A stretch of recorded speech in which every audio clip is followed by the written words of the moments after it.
aspects. I also do want to do a shout out for ranked choice voting, Jeannie, because you're here, and I'm a big proponent of it. Because it wasn't part and parcel necessary to money in politics, but it actually is a big part of the solution, I think, in terms of solving a lot of the distaste and distrust and mean-spiritedness, in that it forces candidates to reach beyond their base of support if they want to succeed. I'm looking for any incentive possible for candidates for public office to broaden their support, not just infuriate their base to get out and vote. It's in our country's best interests. We're seeing it do well here in the Twin Cities and in other municipalities. New York City just approved it this week. The state of Maine just sent their first member of Congress since the founding of our country to Washington using a ranked choice voting system. I'm starting to think about, should we propose ranked choice voting for how we elect leaders in Congress? Because I want to see leaders in Congress also represent that same principle of more collaboration and more thoughtfulness, instead of just constant, lines in the sand. So these are all things to start exploring. I will do my best to start disseminating some of this information and ensure that you have the facts and can start working together with me on this, because I do think this can be our legacy, and a very, very meaningful one.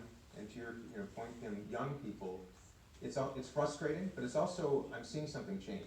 And if there's a blessing of these times, and I always like to believe there is a blessing in every, even if it's disguised, it is that young people are engaged in ways I never imagined possible. I would argue certainly well beyond when I was a 19-year-old participation in politics. I speak at schools as much as I can, including Orono High School yesterday. I entertain young people on the steps of the Capitol and give them tours in Washington. Their questions are as insightful, interesting, well-informed as you can possibly imagine. And I give a lot of credit to their educators who have really, I think, raised their game lately.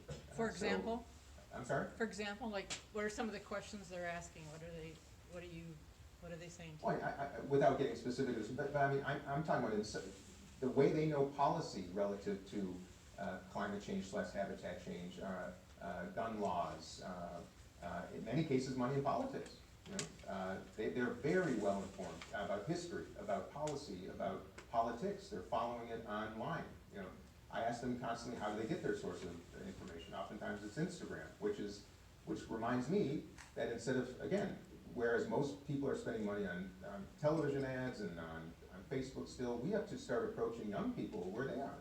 In this case, Instagram. But they are very, very well informed. Maybe one more and then, okay.